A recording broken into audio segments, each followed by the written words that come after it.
মাঝে মাঝে গায়ের মধ্যে চিমটি কেটে দেখতে ইচ্ছা করছে যে আমি যা শুনছি সত্যি শুনছি তো। তার কারণ ভারত যা চায় সেটা নাকি দিতে প্রস্তুত আমাদের শত্রু দেশ পাকিস্তান। এ এক অদ্ভুত কথা আবার কে বলছে? বলছে পাকিস্তানের পররাষ্ট্রমন্ত্রী বিলাবল ভুট্টো। তিনি বলছেন যে ভারতের প্রতি সৌজন্যতা দেখানোর জন্য ভারত যা চায়, মানে পাকিস্তানের কাছে মূলত চাওয়া বলতে তো আমাদের ওই দুটি জিনিস। একটা হচ্ছে সন্ত্রাসবাদী আগলাতে, যারা সন্ত্রাস কায়েম করে ভারতের খাতায় কুখ্যাত হয়ে রয়েছে তাদেরকে ভারতের হাতে তুলে দিতে হবে, এটা গেল প্রথম। আর দ্বিতীয় হচ্ছে পাক অকুপাইড কাশ্মীর, যেটা জোর জবরদস্তি করে দখল করে রাখা হয়েছে, সেইটাকে ছাড়িয়ে ভারতের হাতে তুলে দিতে হবে। এই তো ভারতের দুটো দাবি। এই দুটো দাবি নাকি, তার মধ্যে একটা সব থেকে বড় দাবি মেনে নিতে প্রস্তুত পাকিস্তান। কে বলছে? বললাম বিলাবল ভুট্টো, পাকিস্তানের পররাষ্ট্রমন্ত্রী। সব থেকে কম বয়সে পাকিস্তানের পররাষ্ট্রমন্ত্রী হওয়ার নজির রয়েছে যার, সেই বিলাবল ভুট্টো বলছে তারা রাজি রয়েছে। কি বিষয়ে রাজি রয়েছে আমি শোনাবো আজকের পর্বে, আপনারা চমকে যাবেন। আপনারা হয়তো গায়ে একটু চিমটি কেটে দেখবেন যে সত্যি শুনছেন। এটাকে কিভাবে ব্যাখ্যা করবেন আমি জানি না, তবে শুনুন আপনারা পুরো বক্তব্যটা। একেবারে গোটা ভারত ছেড়ে দিন, গোটা পৃথিবীর মধ্যে এটা এখন একেবারে এই খবরের আলোয় চলে এসেছে। একটা কি বলবো, সুপার ব্রেকিং নিউজ ছাড়া এটাকে তো আর কোনোভাবে ব্যাখ্যা করা যায় না। শুনুন। নমস্কার, welcome to simple as ABC. আপনাদের সকলকে স্বাগত জানিয়ে শুরু করছি অত্যন্ত গুরুত্বপূর্ণ একটি পর্ব। আমি প্রথমেই আপনাদের সামনে পরপর কয়েকটা ন্যাশনাল লেভেলের একটু পেপারগুলো দেখাই, সেগুলোতে কি লেখা রয়েছে আপনারা দেখুন। No hurdle if India cooperates, Pakistan open to handing over Hafiz Azhar says Bilawal Bhutto. এটা দ্য টাইমস অফ ইন্ডিয়াতে প্রকাশ পেয়েছে। বুঝতে পারছেন যে পাকিস্তানের জন্য কোনো রকমের হার্ডেল না, তারা চাইলে ফেরত দিতে পারে হাফিজ এবং আজাহারকে। পরেরটাই দেখুন, দ্য ট্রিবিউনে কি লেখা রয়েছে, Pak open to handing over men of concern Bilawal. Pak open to handing over men of concern to Bilawal, অর্থাৎ মেন অফ কনসার্ন যারা ভারতের মাথা ব্যথার কারণ তাদেরকে হ্যান্ড ওভার করতে পাকিস্তান রাজি। আরো একটা খবর আমি আপনাদের সামনে দেখিয়ে দিই, এরকম আমি অন্তত 15-20টা দেখাতে পারি। আমি আরো একটা খবর আপনাদের সামনে দেখিয়ে দিচ্ছি। আমি এটা বাংলায় ইচ্ছা করে দেখাচ্ছি, প্রকাশিত হয়েছে ইংরেজিতে। হাফিজ শহীদকে ভারতে হস্তান্তর করতে প্রস্তুত পাকিস্তান কোয়েশ্চেন মার্ক। সিন্ধুর অভিযানের পর বিলাবল ভুট্টোর ইউটার্ন। এরকম আপনারা একটু নিজেরাও খুঁজে দেখলে এরকম অজস্র তথ্য পেয়ে যাবেন। কি হয়েছে এবার একটু বর্ণনা করা দরকার। আল জাজিরাকে দেওয়া একটা সাক্ষাৎকারে পাকিস্তানের এই বিলাবল ভুট্টো, যিনি একজন পররাষ্ট্রমন্ত্রী, অর্থাৎ আমাদের যেমন রয়েছে এস জয়শঙ্কর, ঠিক তেমনি তাদেরও রয়েছে সব থেকে কম বয়সে পররাষ্ট্রমন্ত্রী হওয়ার তার নজির রয়েছে। তিনি একটা ইন্টারন্যাশনাল মিডিয়া আল জাজিরাকে দেওয়া সাক্ষাৎকারের সময় এই প্রশ্ন স্বাভাবিকভাবে চলে আসে যে ভারতের সঙ্গে পাকিস্তানের সম্পর্কিত বিষয়। সেখানে তিনি একটা অদ্ভুত দাবি করেছেন। তিনি বলেছেন ভারত যদি সহযোগিতা করে তাহলে হাফিজ শহীদ মানে কে? হাফিজ শহীদ হচ্ছে লস্করে তৈবার প্রধান, এই মুহূর্তের প্রধান তিনি হচ্ছেন হাফিজ শহীদ, যিনি 2008 সালের ভারতের মধ্যে সব থেকে বড় হামলার ঘটনা 26/11 যিনি নায়ক ছিলেন। মুম্বাই জানেন 166 জনের মর্মান্তিক সন্ত্রাসবাদী হামলায় মৃত্যু হয়েছিল, সে তার নায়ক ছিলেন এই হাফিজ শহীদ। তাকে ভারতের হাতে তুলে দিতে নাকি পাকিস্তানের কোনো আপত্তি নেই। তিনি আরেকজনের নাম তিনি বলেছেন, জৈশ ই মোহাম্মদের প্রধান, তিনি প্রতিষ্ঠাতা, জৈশ ই মোহাম্মদ বা জেইএম এর প্রতিষ্ঠাতা, সেটা হচ্ছে মোহাম্মদ হাফিজ আজাহার। এই হাফিজ আজাহারকেও নাকি এই দুজনকে তারা তুলে দিতে প্রস্তুত। হাফিজ আজাহারকে ইতিহাসটা একটু মনে করিয়ে দিই আপনাদের। এনার আবার বিরাট দীর্ঘ ইতিহাস। 1994 সালে এই কান্দাহার থেকে এই হাফিজ আজাহারকে পাকিস্তানের সন্ত্রাসবাদীরা ভারতের ওই বিমানকে হাইজ্যাক করে এই হাফিজ আজাহারকে, যাকে ভারত গ্রেপ্তার করেছিল, তাকে ছাড়িয়ে নিয়ে চলে গেছিল।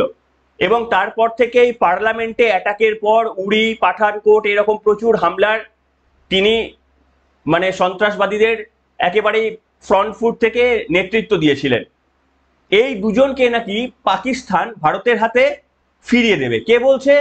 কোনো নিউজ মিডিয়া থেকে বলা হচ্ছে না। পাকিস্তানের পররাষ্ট্র মন্ত্রী বিলাওয়াল ভুট্টো, এই মুহূর্তে যিনি দায়িত্বপ্রাপ্ত মন্ত্রী, তিনি বলছেন যে পাকিস্তান রাজি রয়েছে। এই প্রথম স্বাধীনতার পর এই প্রথম ভারতের কোনো দাবিকে মেনে নেওয়ার জন্য পাকিস্তানের এত উচ্চ পদস্থ লেভেলের কোনো মন্ত্রী এই কথা বললেন। কিন্তু প্রশ্ন হচ্ছে, তিনি কয়েকটা শর্ত বলেছেন। শর্তগুলো কি?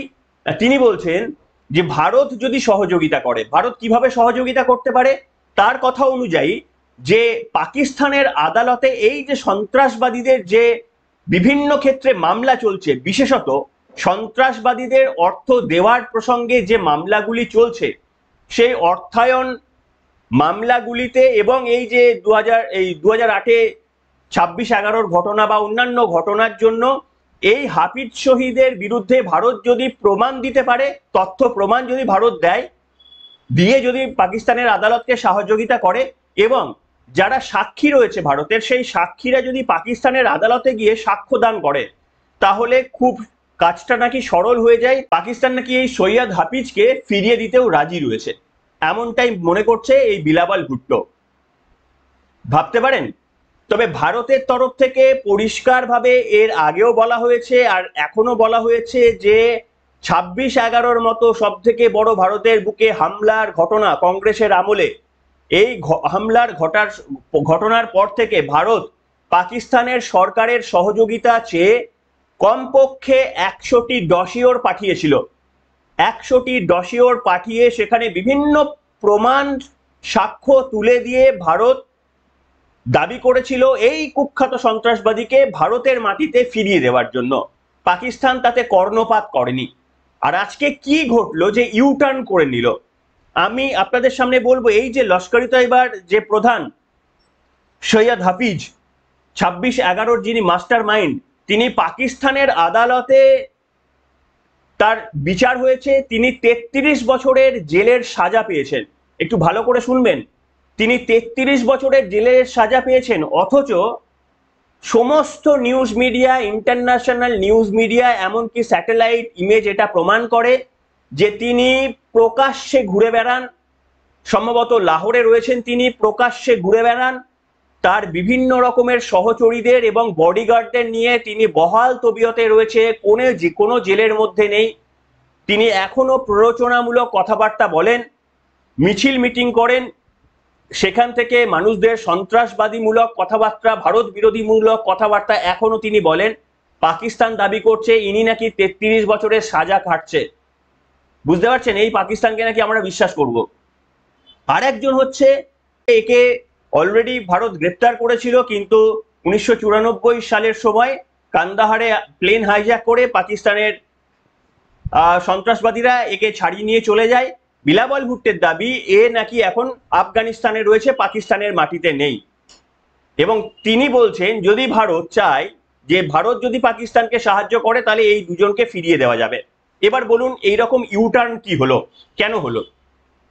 তার কারণ আপনারা জানেন, অপারেশন সিন্দুর যতই ভারতের মাটিতে আমাদের রাজনৈতিক নেতারা প্রশ্ন করুক না কেন, ভারত এমন কিছু দেখিয়ে এসেছে না ওদের, ওরা বুঝে গিয়েছে যে অপারেশন সিন্দুর 2 এইটা সহ্য করার মতো তাদের আর ক্ষমতা নেই। এই যে বিলাওয়াল ভুট্টো আজকে বলছে we are ready to hand over, এই কয়েকদিন আগে বলেছিল যে ভারত যদি আমাদের জল বন্ধ করে, তাহলে ওই নদীগুলো দিয়ে, চেনাবের নদী দিয়ে জল নয় রক্ত বইবে। এই বিলাওয়াল ভুট্টো কয়েকদিন আগে বলেছিল যে চেনাবের 3টি শাখা, আমাদের ইন্দাসের 3টি শাখা আমাদের পাওয়ার কথা, 3টি শাখা ভারতের পাওয়ার কথা। ভারত যেহেতু বন্ধ করে দিয়েছে, আর যদি জল এখনো আমাদের না ছাড়ে, আমরা খুব তাড়াতাড়ি আরো একটা যুদ্ধে যাব। সেই যুদ্ধে আমরা ভারতের কাছ থেকে বাকি 3টি এবং নিজেদের 3টি 6টা নদী নাকি কেড়ে নেব। এই বিলাওয়াল ভুট্টো বলেছিল। আমি একবার শোনাতে চাইবো আপনাদের কি এমন ঘটলো। এই বিলাওয়াল ভুট্টো তিনি বলছেন যে দে আর রেডি টু হ্যান্ড ওভার ওই কুখ্যাত জঙ্গিগুলো আমাদের ফিরিয়ে দেওয়ার জন্য। শুনুন, কয়েকদিন আগে, সপ্তাহ 3 আগে এই বক্তব্য বলেছিলেন। শুনুন বক্তব্যটি। हुकूमत में आपका सिंधु का दिफा किया, हमने ब्रिटानिया में, यूरोप में आपका सिंधु में दिफा किया कि हम होने नहीं देंगे कि अगर भारत हमारे सिंधु की तरफ मालियां भी दिखाता है तो इंशाअल्लाह ताला हम एक और जंग लड़ेंगे और एक बार फिर उनको शिकस्त दिलवाएंगे। हम इनको बताना चाहते हैं कि आपको सिंतास मुआहिदा मानना पड़ेगा। सिंतास मुआहिदा के तहत 6 में से जो 3 दरिया है वो पाकिस्तान के हवाले और बाकी 3 भारत के हवाले। तो भारत के पास 2 ऑप्शंस है, या माने आलमी कानून माने, अपना सिंतास मुआहिदा माने और अमल दरामद करे, नहीं मानते तो पाकिस्तान एक और जंग करेगी और 6 के 6 दरिये आपके होंगे। শুনলেন, দুদিন আগে অত্যন্ত লম্পঝম্প বলছে যে 3টি নয় 6টি নদী তারা কাড়িয়ে নেবে আমাদের কাছ থেকে, প্রয়োজনে আরো একটা জঙ্গে তারা জড়াবে, সেই জঙ্গে ভারতের সঙ্গে যুদ্ধ করে তারা ভারতের সিন্ধুর 6টা নদী নাকি তারা কেড়ে নেবে। এই বিলাবল ভুট্টো এইরকম দাবি করা যে জল নয় এবার রক্ত বইবে, সেই বিলাবল ভুট্টো বলছে আমরা পাকিস্তানের 2 জন কুখ্যাত জঙ্গিকে ভারতের কাছে সমর্পণ করতে রাজি রয়েছে। যদিও এগুলো মিথ্যে কথা কেন বলছে তার অনেক ব্যাখ্যা আমি আসছি, কিন্তু প্রশ্ন হচ্ছে at what capacity this man can say this. এই লোকটির কি কোনো অথরিটি রয়েছে? এই লোকটি পাকিস্তানের সেনা প্রধানদের সঙ্গে, পাকিস্তানের প্রধানমন্ত্রীর সঙ্গে কথা বলে কি এই সিদ্ধান্ত নিয়েছেন? তার কারণ আমি দেখলাম এই সৈয়দ হাফিজের ভাই তিনি এর তীব্র নিন্দা করেছেন, বলেছেন যে এটা পাকিস্তানের সঙ্গে মানে গদ্দারি করা হয়েছে। বিলাবল ভুট্টোর তীব্র সমালোচনা করেছে। আমার প্রশ্ন হচ্ছে এই ব্যক্তিটি নিজে কি রেসপন্সিবিলিটি নেবেন তার বক্তব্যের? তিনি এই বক্তব্য করার আগে পাকিস্তানের সমস্ত সামরিক বাহিনী, আসিফ মুনির কিংবা পাকিস্তানের প্রধানমন্ত্রী, উপপ্রধানমন্ত্রীর সঙ্গে কথা বলেই কি এই বক্তব্য বলেছেন? নাকি গলাটা ক্রমশই শুকিয়ে আসছে, সিন্ধু নদীর জল না পেয়ে গলাটা ক্রমশই শুকিয়ে আসছে, খারিফ শস্য যেহেতু তৈরি প্রায় বন্ধের মুখে, তাই সেই কারণে তারা যে কোনোভাবে ইউটার্ন নিয়েও প্রয়োজন পড়লে ভারতের পায়ে পড়েও তারা এই সমস্যার সমাধান করতে চায়। ইতিমধ্যেই আপনারা জানেন কিনা আমি জানি না, ওপরে ওপরে এরা বিভিন্ন হুমকি দিচ্ছে, আরো একটা যুদ্ধ করব, হ্যান করব, ত্যান করব, চীনকে সব বলে দেবো, এ করব, সব বলেছে। অন্যদিকে আবার ক্রমাগত ভারতের প্রধানমন্ত্রীর কাছে সরাসরি আবেদন জানাচ্ছে যে আমরা we are ready to talk. ভারতের তরফ থেকে পরিষ্কারভাবে বলা হয়েছে যে আমরাও তৈরি রয়েছি, কিন্তু কথা হবে 2টো বিষয়ে, একটা হচ্ছে পিওকে আর একটা হচ্ছে এই সন্ত্রাসবাদীদের ফিরিয়ে দেওয়ার বিষয়ে। সেই ব্যাপারে প্রথম পদক্ষেপ এটা আমরা ধরতেই পারি, তবে জানি না এই ব্যক্তিটির বিশ্বাসযোগ্যতা রয়েছে কিনা। গোটা কান্ট্রিটারই বিশ্বাসযোগ্যতা নেই। আমি আপনাদের সামনে গতকালে একটা তথ্য এনে বলেছিলাম, জন কিরিয়াকু আমেরিকার সিআই এর অত্যন্ত উচ্চপদস্থ একজন নেতা, সেই জন কিরিয়াকু বলেছেন পাকিস্তানের পরমাণু অস্ত্রের কন্ট্রোলটা এখন আমেরিকার একজন মেজর জেনারেলের হাতে রয়েছে। অর্থাৎ পাকিস্তান চাইলেই আর পরমাণু থ্রেট দিতে পারবে না, দিলেও ভারত বিশ্বাস করবে না, তার কারণ তাদের কমান্ডিং কন্ট্রোলটাই তাদের হাতে নেই, ইউএস এর হাতে চলে গেছে। পাকিস্তান মানে কোনো অর্থনৈতিক সিদ্ধান্ত, সামরিক সিদ্ধান্ত একত্রে নিতে পারে না, নিজে নিতে পারে না, চীনের সঙ্গে কনসাল্ট করে নিতে হয়। যে দেশটা ইতিমধ্যেই পরাধীন একটা দেশ, সেই দেশের আবার এক পররাষ্ট্রমন্ত্রী, এটা তো হচ্ছে মানে কাকের ময়ূরপুচ্ছর মতো ব্যাপার। এর কথাকে গুরুত্ব দেওয়ার প্রয়োজন রয়েছে। মানে পাকিস্তান, এটা এর কথা পাকিস্তানেরই কথা আমি ধরে নেব, কিন্তু আপনারা ভেবে দেখুন যে পাকিস্তানের ভয়াবহ দশাটা ঠিক কোন পর্যায়ে এসে পৌঁছেছে, যে কার্যত তারা আত্মসমর্পণ করতেও প্রস্তুত। অথচ আমার কাছে খবর রয়েছে যে সমস্ত জঙ্গি ঘাঁটিগুলো অপারেশন সিন্দুরের সময় ভারত গুড়িয়ে এসেছিল, সেই সমস্ত জঙ্গি ঘাঁটিগুলো নির্মাণ কার্য শুরু করে দিয়েছে পাকিস্তান। এবং সেই নির্মাণ কার্য করে তারা এবারে ঠিক করেছে যে একসঙ্গে অনেক জঙ্গি একটা জায়গায় না রেখে ওই কম অন্তত 10 থেকে 15 জনের গ্রুপ করে একটা জায়গায় এরকম জঙ্গি তারা ছড়িয়ে রাখবে। অর্থাৎ তারা সন্ত্রাসবাদীর কার্যকলাপ চালিয়েই যাবে। আর তারা ভাবছে যে ভারত এত সহজে তাদের সঙ্গে মেনে নেবে। আসলে এর পিছনে আরেকটা যুক্তি রয়েছে কেন এই কথা বলেছেন। আন্তর্জাতিকভাবে পাকিস্তানের ওপর এই মুহূর্তে যে চাপ রয়েছে, সেই চাপ থেকে পাকিস্তানকে কিছুটা হলেও পজিটিভ দেখানোর জন্য এই বক্তব্য তিনি বলেছেন। এই বক্তব্যটা বিভিন্ন ইন্টারন্যাশনাল ফোরামে তিনি ব্যবহার করবে বা পাকিস্তান ব্যবহার করে বলবে, এই তো আমাদের বিদেশ মন্ত্রী বলেই তো দিয়েছেন, পররাষ্ট্রমন্ত্রী তো বলেই দিয়েছেন যে we are ready to hand over, আমরা হ্যান্ড ওভার করতে প্রস্তুত, আমাদের তো বলেই দিয়েছে। দেখুন, হ্যান্ড ওভার এরা করতেও পারবে না, আর এদের এই সৎসাহস নেই, করলেও পাকিস্তানের লোকজন, পাকিস্তানের সন্ত্রাসবাদীরা এদের মেরে দেবে, এদের ক্ষমতাই নেই। পাকিস্তানের সন্ত্রাসবাদীরা না মারলেও চীন মেরে দেবে, এদের কোনো ক্ষমতাই নেই, এদের হাতে কন্ট্রোলটাই নেই, এরা চাইলেও কিছু করতে পারবে না। কিন্তু ওই একটা স্বচ্ছ ভাবমূর্তি দেখানোর চেষ্টা, এই ভাবমূর্তি দেখিয়ে যদি আরো বেশ কিছু টাকা আইএমএফ এর কাছ থেকে বা বিশ্ব ব্যাংকের কাছ থেকে নিয়ে আসা যায়, কিংবা ভারতের প্রধানমন্ত্রীকে কোনোভাবে বার্তা দেওয়া যে আপনি সিন্ধু নদীর জলটা খুলে দিন। দেখুন, আমি আপনাদের সামনে বলছি, পাকিস্তানের এখন কি করা উচিত জানেন?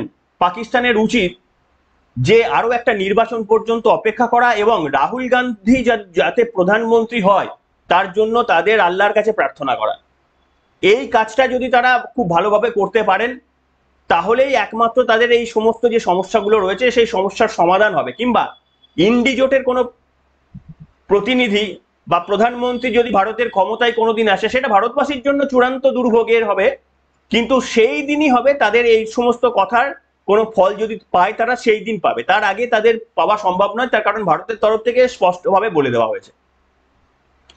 তো যাই হোক, তবুও তো কি আর বলবো, ভূতের মুখে রাম নাম তো শোনা গিয়েছে যে নিজেদের নয়নের দুই মণি, চোখের থেকে দুটো নয়নের মণি, বুকের মধ্যে পাথর চাপা কষ্ট নিয়েও পাকিস্তান ভারতের কাছে দেওয়ার প্রস্তাব দিয়েছে। এর থেকে বড় কূটনৈতিক জয় আর কি হয়েছে, কি রয়েছে? তারা সে ফেরত দেবে কি না দেবে তাদের সিদ্ধান্ত। আমাদের অপারেশন সিন্দুর সেটা মানে এখনো চলছে, চলবেও, কিন্তু এর থেকে বড় জয় আর কি হতে পারে একবার ভেবে দেখেছেন? আমাদের শত্রু দেশ নিজে থেকেই মিডিয়াতে সাক্ষাৎকার দিয়ে বলছে যে আমরা হ্যান্ডওভার করতে প্রস্তুত, ভারত যাদের চাইছে দীর্ঘদিন ধরে আমাদের যা দাবি। একদিন হয়তো সকালে উঠে এটাও শুনবো যে আমরা রাজি রয়েছি, আমরা পাকিস্তান অকুপাইড কাশ্মীরকেও ভারতের হাতে ফিরিয়ে দেব। খুব বেশি দূরে নেই, এইটা বলার থেকে খুব বেশি দূরে নেই। এই সিন্ধু নদীর জলটা আটকে রাখা হয়েছে, এটা নিয়ে ইন্টারন্যাশনাল ফোরামে কোর্ট অফ আরবিট্রেশনে যাওয়া, ভারত গেছে, পাকিস্তানও গেছে, কোর্ট অফ আরবিট্রেশনের রায়টা আসতে দিন। কোর্ট অফ আরবিট্রেশন নয়, নিউট্রাল কোর্টের রায়টা আসতে দিন আগে। নিউট্রাল কোর্টের রায় আসার পর তারপরে এই পাকিস্তানের এই বিলাবল ভুট্টো একদিন বলবে যে আমরা পাকিস্তান অকুপাইড কাশ্মীরকেও ভারতের হাতে দিতে প্রস্তুত। এই দিনও বেশি দূরে নেই, শুধু অপেক্ষা করুন। তার কারণ জয় সবসময় ধর্মের সত্যেরই হয়, অধর্মের জয় প্রথমে হয়। অধর্ম প্রথমে জিতে যেতে পারে, ওই কয়েকদিনের জন্য যেটা প্রথম শুরুতে তাদের একটু ভালো চালিয়ে খেলা এরকম, কিন্তু আদতে ধর্মেরই জয় হয়। তাই সেই কারণে আজকের দিনটা অত্যন্ত গুরুত্বপূর্ণ কূটনৈতিকভাবে ভারতের জন্য। আপনাদের কন্ট্রিবিউশন আশা করি এর প্রতি থাকা উচিত। করবেন কি করবেন না কন্ট্রিবিউশন আপনাদের ব্যক্তিগত মতামত, কিন্তু আমার মনে হয় আপনাদের প্রত্যেকের মতামত এই বিষয়ে থাকা উচিত। এখনকার মতো এখানেই।